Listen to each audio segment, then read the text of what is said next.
kelompok 1 akan mempresentasikan tentang dasar-dasar pendidikan kodrat anak menurut pemikiran KHD. Di dalam kodrat anak kita sudah disampaikan kemarin ada 2, kodrat alam dan kodrat zaman. Yang dimaksud dengan kodrat alam itu adalah bagaimana kemudian pendidikan memperhatikan pentingnya peran kondisi fisik dan mental. Kemudian kalau kodrat zaman itu kita menuntut memperhatikan pentingnya pendidikan harus relevan dengan perkembangan zaman dan kebutuhan masyarakat saat ini. Kemudian di dalam kodrat anak ada merdeka batin atau pendidikan, kemudian merdeka lahir atau pengajaran. Nah, ini adalah bagian dari ilustrasi yang kita diskusikan di kelompok 1. Ini ada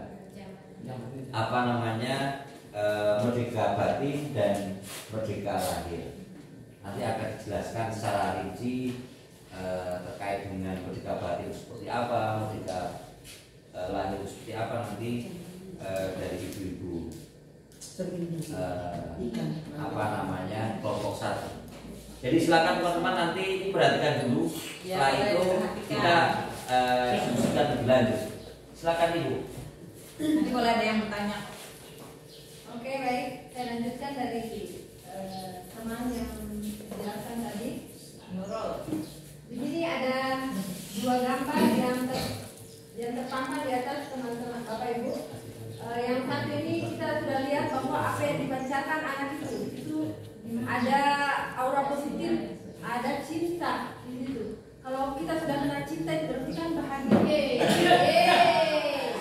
senang, bahagia. Berarti ini adalah kodrat anak merdeka. Dia batinnya sudah senang, jadi memuliakan dirinya juga. Nanti kalau sudah senang, dia juga akan memuliakan diri dengan memuliakan dirinya dulu, memuliakan orang lain. Kemudian kita juga harus tahu bahwa anak itu terlahir juga harus mandiri, tidak tergantung pada orang lain. Nah, di sini fungsinya guru.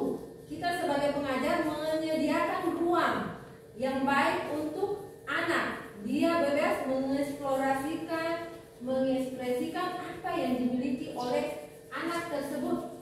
Kalau sudah ada ruang yang diberikan oleh seorang guru, maka anak juga akan diberikan semangat, dorongan oleh guru untuk mengembangkan apa yang dimiliki oleh seorang murid tersebut.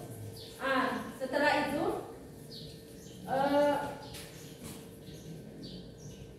anak otomatis kalau sudah ada ruang, anak akan menemukan kekuatan yang ada pada dirinya. Karena masing-masing itu anak berbeda-beda. Jadi kekuatan anak pada dirinya harus disupport dulu oleh seorang guru. Akhirnya anak otomatis akan mandiri, berdiri sendiri tanpa bantuan orang lain. Ini yang akan kita harapkan. Jadi pengajar di situ itu fungsinya.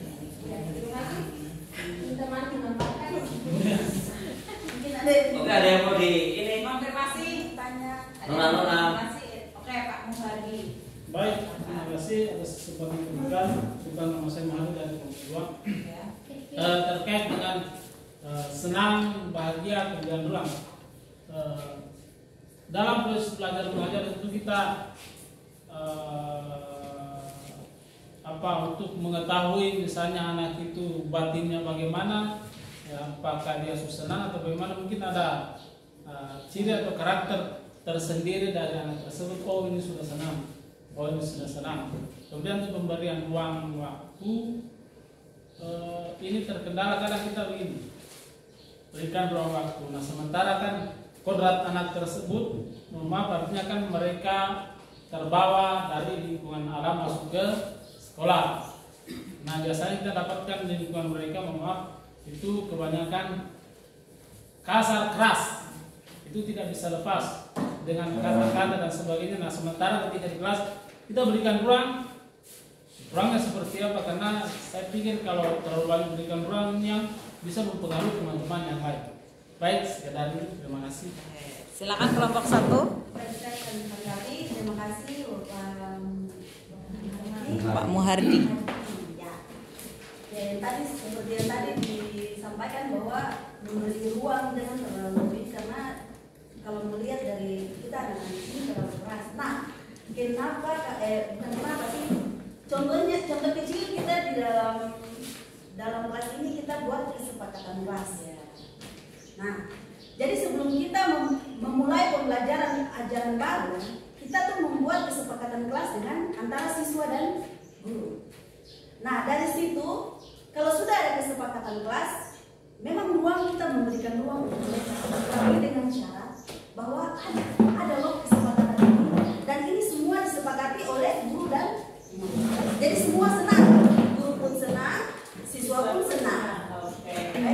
Bebas tapi ada batas-batasnya. Ada konsekuensinya seperti kita di sini. Ada gambaran ya Pak? Ada gambaran Pak. Oke, terima kasih Pak Buadi. Ya, sama-sama. Aplaus untuk kelompok 1. Oke, terkait yang kedua tentang dasar-dasar pemikiran KHD terkait dengan menuntun. Silakan. Di sini disampaikan dasar-dasar dari KHD itu kan pendidik itu hanya dapat menuntun tumbuh atau hidupnya kekuatan kodrat yang ada pada anak-anak agar dapat memperbaiki lakunya atau bukan dasarnya hidup dan tumbuhnya kekuatan kodrat anak. Di sini kita mengilustrasikan tentang kertas. Ini sebenarnya kertas kosong. Awalnya kan murid. Before.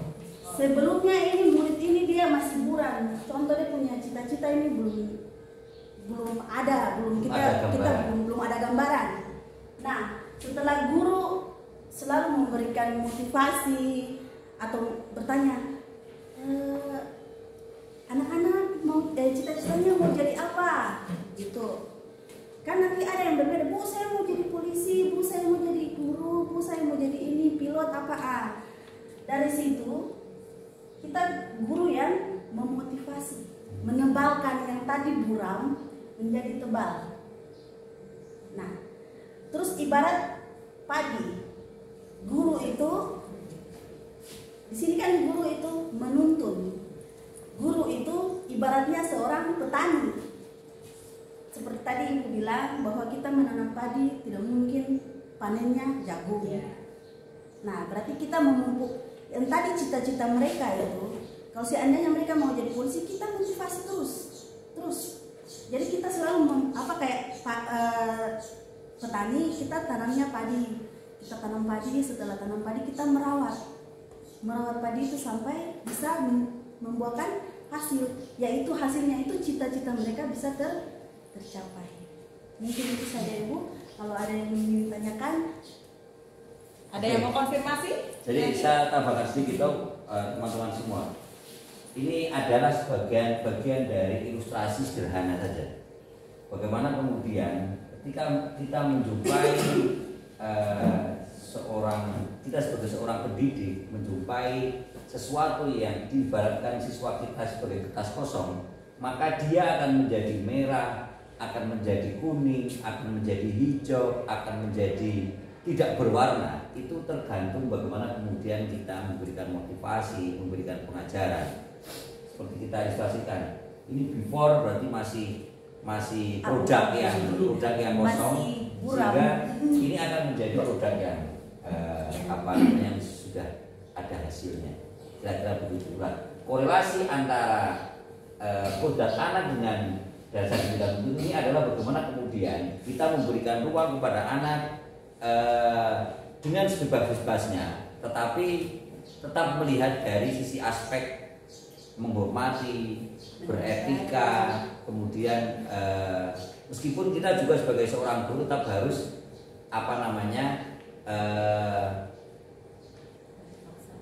tidak bisa memberikan paksaan kepada siswa bahwa harus A, harus B, harus C, tetapi kita mampu untuk mengeksplorasi apa yang menjadi keinginan siswa. Kira-kira begitu. Oke? Sudah cukup. Ya, terima kasih. Assalamualaikum warahmatullahi wabarakatuh. Waalaikumsalam warahmatullahi wabarakatuh. Selanjutnya